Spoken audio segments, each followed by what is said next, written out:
Assalamualaikum warahmatullahi wabarakatuh. Yang terhormat dosen penguji PPG Daljab Angkatan 2 tahun 2022.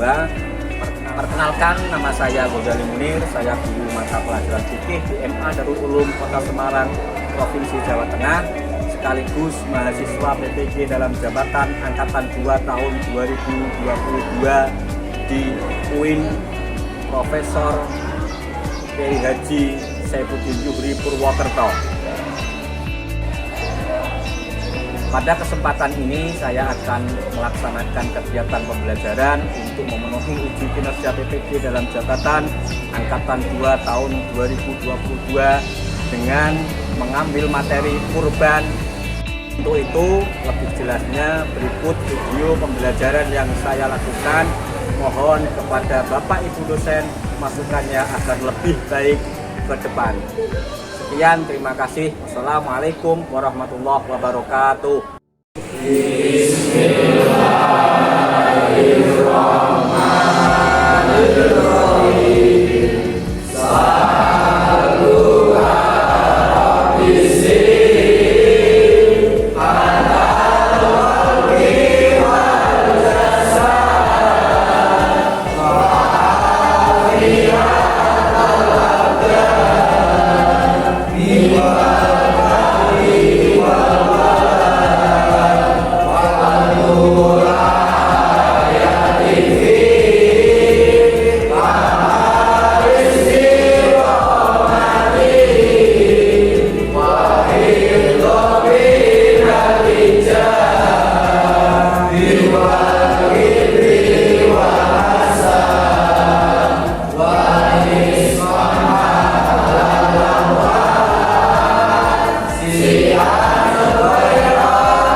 Assalamualaikum warahmatullahi wabarakatuh. Waalaikumsalam warahmatullahi wabarakatuh.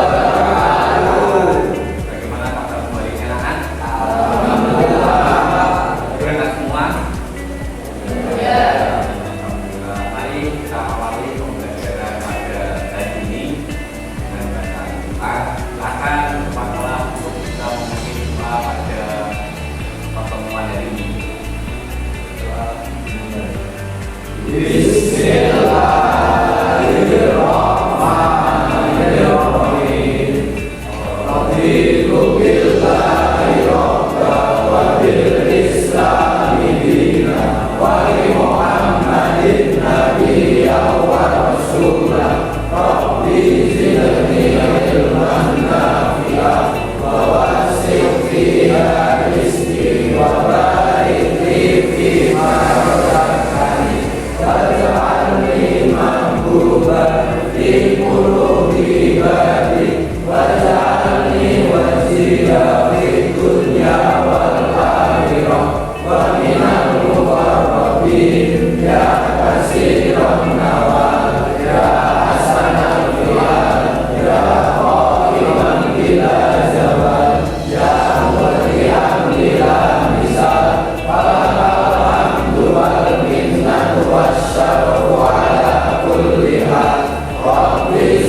Terima kasih untuk menanamkan jiwa nasionalisme kita.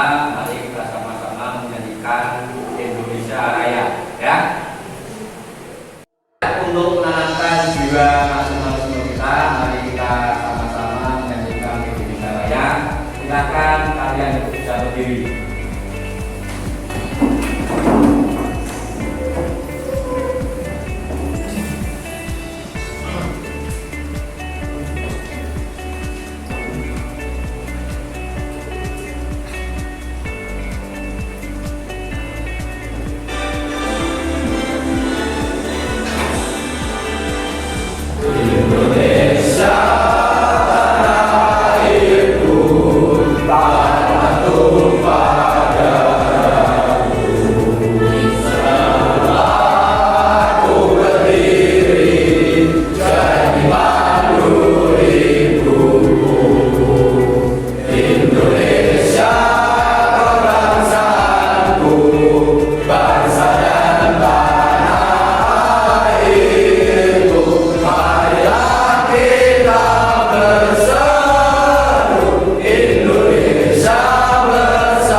Silakan kalian untuk duduk kembali.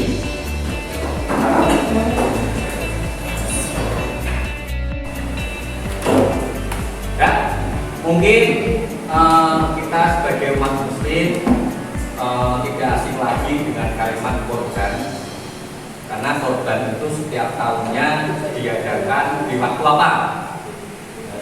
Hari Raya. Sekarang saya mau tanya kepada kalian, sebenarnya korban itu apa? Apa yang dimaksud korban? Yang sebenarnya itu apa? Silakan. Ada yang tahu ya? Ya silakan, Siti. Kurban adalah hewan yang disembelih dengan niat beribadah untuk mendekatkan diri kepada Allah dengan syarat-syarat dan waktu tertentu. Ya benar, terima kasih. Ya, sedangkan hukum korban itu apa? Ada yang tahu? Ya, kasih Pak, silakan. Hukum korban adalah sunnah muakkad, yaitu untuk disyariatkan bagi yang mampu. Ya, terima kasih Mas Pak. Sekarang saya mau tanya kepada kalian semua. Jadi, hukumnya menjual daging kurban itu apa? Haram. Ya, hukumnya adalah haram. Dan namun untuk memulai pembelajaran kita pada siang hari ini yang akan kita bahas adalah materi tentang kurban. Untuk akikah mungkin akan kita bahas minggu yang akan datang atau pertemuan yang akan datang. Untuk itu sebelumnya Bapak akan menyampaikan tujuan pembelajaran pada hari ini. Yang pertama adalah nanti setelah kalian menggali materi atau informasi, diharapkan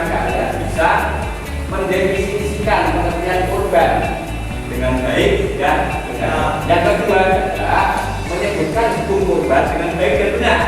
Artinya nanti kalian bisa menyebutkan hukumnya baik dari segi hukum wajib maupun hukum sunnah. Yang ketiga adalah menjelaskan sejarah kurban dengan baik dan benar. Yang keempat adalah menganalisis pelaksanaan kurban serta hikmahnya dalam kehidupan sehari-hari dengan baik dan benar. Seperti biasanya nanti kalian akan melaksanakan diskusi di sini. Nanti kalian akan saya bagi menjadi 4 kelompok.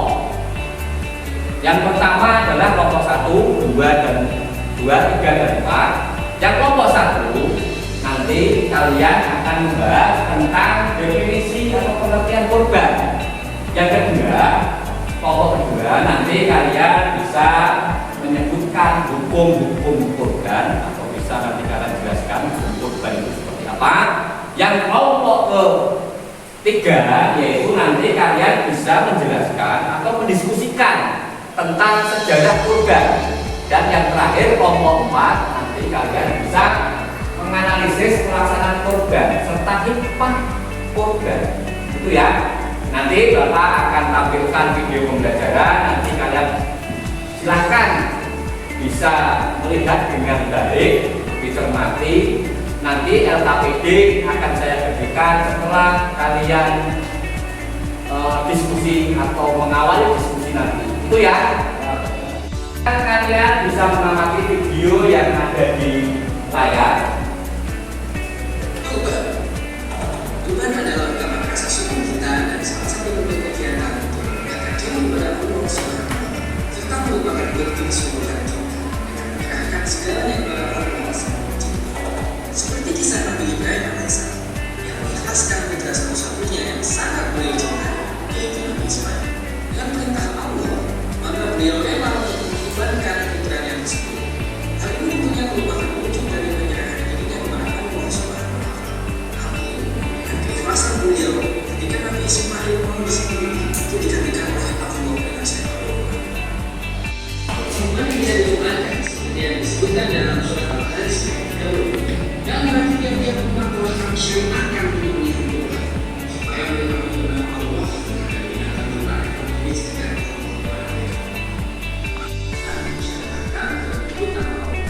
untuk jenis hewan ternak yang disarankan dalam kurban seperti kambing, sapi, unta, kerbau, dan domba. Menerima daging kurban dan yang ketiga disedekahkan kepada fakir miskin. Seperti yang telah diisyaratkan tentang daging hewan kurban dalam Quran surah Al-Hajj ayat 28. Supaya mereka menyaksikan berbagai Untuk mengawali diskusi, silakan buku kalian bisa dikeluarkan untuk bahan diskusi. Yang bahan materinya adalah video yang tadi kalian lihat. Nanti Bapak akan membagikan video ke kalian.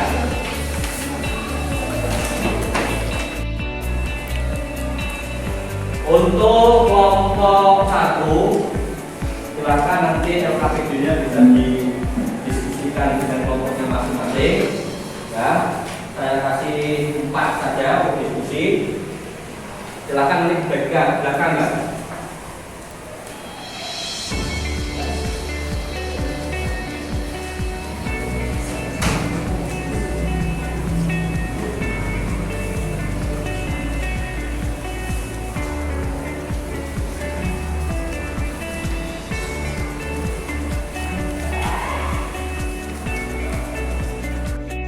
Kalian kerjakan LKPD, saya kasih waktu 15 menit diskusikan dengan kelompoknya masing-masing. Setelah selesai nanti kalian bisa observasi di depan ya. Itu siap? Oke.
Sudah ya? Ya silakan untuk dipersiapkan presentasinya. Silakan nomor 1 maju pertama untuk ke depan. Siapa yang akan maju nomor 1? Mbak Siti, silakan Mbak Siti maju ke depan.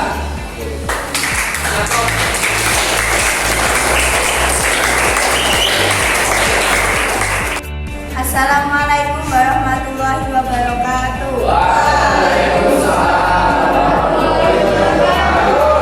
Saya perwakilan dari kelompok 1 akan mempresentasikan hasil diskusi dari kelompok kami, yaitu tentang kurban. Kurban berasal dari bahasa Arab kurban yang berarti ikat. Dalam Islam, kurban disebut dengan al-udhiyah dan ad-diyah, yang berarti binatang sembelihan seperti unta, sapi, atau kerbau dan kambing yang disembelih pada hari raya Idul Adha dan hari-hari tasyrik sebagai bentuk pendekatan diri kepada Allah. Allah Subhanahu wa Ta'ala telah mensyariatkan kurban dengan firman-Nya. Sesungguhnya kami telah memberikan kepadamu nikmat yang banyak, maka dirikanlah salat karena Tuhanmu dan berkurbanlah. Sesungguhnya orang-orang yang membencimu dialah yang terputus. Quran Surat Al-Kautsar ayat 1-3. Dan telah kami jadikan untuk kamu unta-unta itu sebagai syiar Allah. Kamu banyak memperoleh kebaikan daripadanya, maka sebutlah nama Allah ketika kamu menyembelihnya. Quran Surat Al-Hajj 36. Ibadah kurban hukumnya sunnah mu'akkadah, yaitu sunnah yang sangat dianjurkan bagi orang-orang yang mampu melakukannya, lalu ia meninggalkan hal itu, maka ia dihukumi makruh. Hal ini berdasarkan hadis riwayat Bukhari dan Muslim bahwa Nabi SAW pernah berkurban dengan 2 kambing kibas yang sama-sama berwarna putih keabu-abuan dan bertanduk. Sekian yang dapat saya sampaikan. Terima kasih. Wassalamualaikum warahmatullahi wabarakatuh. Waalaikumsalam warahmatullahi wabarakatuh. Terima kasih untuk kelompok 1 yang diwakili oleh Mbak Siti. Silakan untuk kelompok 2 bisa masuk ke depan untuk mempresentasikannya. Siapa yang kelompok 2? Sudah, silakan masuk ke depan. Kasih aplaus.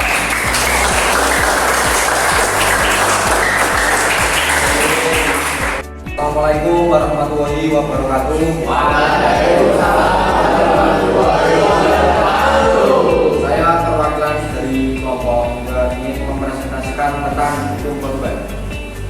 Hukum korban, anjuran untuk berkorban dapat kita lihat dari dalil korban berikut yang diriwayatkan dari Anas bin Malik. Ia berkata, Rasulullah SAW berkorban dengan 2 ekor kambing kibasi putih yang telah tumbuh tanduknya.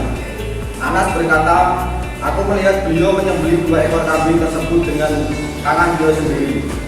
Aku melihat beliau menginjak kakinya di pangkal leher kambing itu. Beliau membaca basmalah dan takbir. Hadis riwayat Bukhari dan Muslim. Menyembelih kurban merupakan ibadah yang dianjurkan oleh Rasulullah SAW. Namun, jika bertanya apakah hukumnya wajib atau tidak, para ulama memiliki pendapat yang berbeda. 1. Wajib. Yang berpendapat bahwa kurban wajib hukumnya adalah Yusuf dalam salah satu pendapatnya, Rabi'ah al-Aib bin Sa'ad al-Azbai As-Sauri dan Imam Malik dalam salah satu pendapatnya. Selain itu, ada dalil kurban lainnya yang menunjukkan wajibnya kurban dalam hadis Abu Hurairah. Ia berkata, Rasulullah SAW bersabda, barang siapa yang memiliki kelapangan rezeki dan tidak berkurban, maka janganlah ia mendekati tempat sholat kami. Hadis riwayat Ibnu Majah dari Al-Albani mengatakan bahwa hadis ini hasan. Terima kasih. Wassalamualaikum warahmatullahi wabarakatuh. Waalaikumsalam warahmatullahi wabarakatuh. Kasih aplaus untuk kelompok 2. Untuk kelompok 3, silakan siapa yang mewakili? Oh, Mas Akbar, silakan masuk ke depan. Assalamualaikum warahmatullahi wabarakatuh. Waalaikumsalam warahmatullahi wabarakatuh.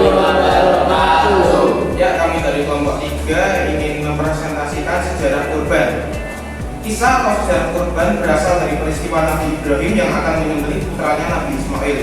Kemudian disiarkan oleh Nabi terakhir Muhammad SAW umat Islam untuk menyembelih kurban di hari raya haji atau Idul Adha. Beginilah sejarah kurban dimulai dari kisah Nabi Ibrahim alaihissalam dan Nabi Ismail alaihissalam.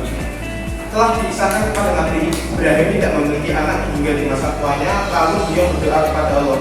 Ya Tuhanku, anugerahkanlah kepada seorang anak yang termasuk orang-orang yang saleh. Quran Surat As-Saffat. Kemudian Allah memberikan kepadanya kabar gembira akan lahirnya seorang anak yang sabar. Dialah Ismail yang dilahirkan oleh Hajar. Menurut para ahli sejarah, Nabi Ismail lahir ketika Nabi Ibrahim berusia 86 tahun. Nabi Ibrahim kemudian membawa Hajar dan Ismail yang waktu masih bayi dan menyusu pada ibunya ke Mekah. Pada saat itu Mekah tidak ada seorang pun dan tidak ada air. Nabi Ibrahim meninggalkan mereka di sana beserta gagah, alat-alat dapur untuk memasak dan sebagainya yang dibuat dari tanah liat yang kemudian dibakar yang di dalamnya terdapat kurma serta bejana yang berisi air. Dan dari kelompok 3, terima kasih. Wassalamualaikum warahmatullahi wabarakatuh. Kasih aplaus untuk kelompok 3. Lalu selanjutnya silakan kelompok 4 untuk bisa mempresentasikan siapa yang mewakili. Oke, silakan ke depan.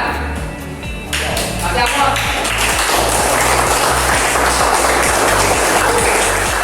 Assalamualaikum warahmatullahi wabarakatuh. Ya, perwakilan dari kelompok 4 akan mempresentasikan diskusi dari kelompok kami tentang ketentuan pelaksanaan kurban serta hikmahnya. Pembagian dan selama pelaksanaan kurban mempunyai beberapa ketentuan. Di antaranya adalah sepertiga bisa menjadi milik pihak yang berkorban. Sejumlah hikmah pun bisa didapatkan, yakni bersyukur kepada Allah Subhanahu wa Ta'ala dan dapat memberi hubungan baik dengan sesama manusia. Melalui firman-Nya, Allah Subhanahu wa Ta'ala memerintahkan kepada umat Islam untuk melakukan ibadah kurban. Dalam Al-Quran surat Al-Kautsar ayat 2, maknanya ialah, maka laksanakanlah sholat karena Tuhanmu dan berkurbanlah sebagai ibadah dan mendekatkan diri kepada Allah. Selain itu, dalam sejumlah hadis juga telah diterangkan perihal ibadah kurban yang dilakukan selama 4 hari tersebut, di hari Idul Fitri dan hari-hari Tasyrik. Salah satu hadis dari Aisyah radhiyallahu anha, Nabi Muhammad SAW bersabda, tidak ada suatu amalan pun yang dilakukan oleh manusia pada hari raya kurban yang lebih dicintai Allah Subhanahu wa Ta'ala dari menyembelih hewan kurban. Sesungguhnya hewan kurban itu kelak pada hari kiamat akan datang beserta tabu-tabunya, bulu-bulunya dan kuku-kukunya. Dan sesungguhnya sebelum darah kurban itu menyentuh tanah, ia pahalanya telah diterima di sisi Allah. Dari saya, terima kasih. Wassalamualaikum warahmatullahi wabarakatuh.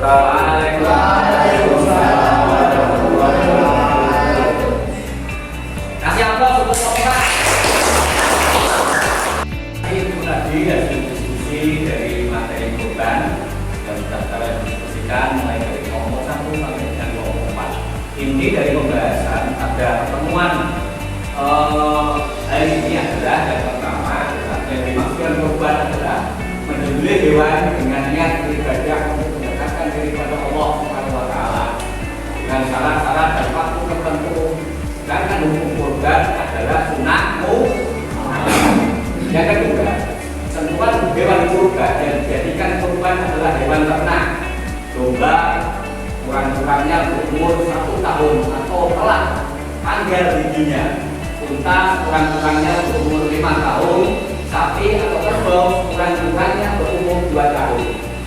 Daging kurban sebaiknya dibagikan kepada fakir miskin yang masih mentah dengan ketentuan sebagai berikut. Yang pertama adalah sepertiga untuk yang berkorban dan keluarganya, sepertiga berikutnya untuk fakir miskin, dan sepertiga berikutnya untuk hadiah kepada masyarakat sekitar atau disimpan agar sewaktu-waktu dapat kita ambil manfaatnya. Itu tadi hasil dari pertemuan kita pada hari ini. Untuk pertemuan yang akan datang atau pertemuan minggu depan kita akan membahas tentang akikah. Ya, nanti Bapak akan saya kasih tugas tugas untuk persiapan pertemuan minggu depan. Intinya jaga kesehatan kalian. Jangan lupa minggu depan kita membahas materi Akinto. Itu saja yang bisa saya sampaikan. Kita akhiri pembelajaran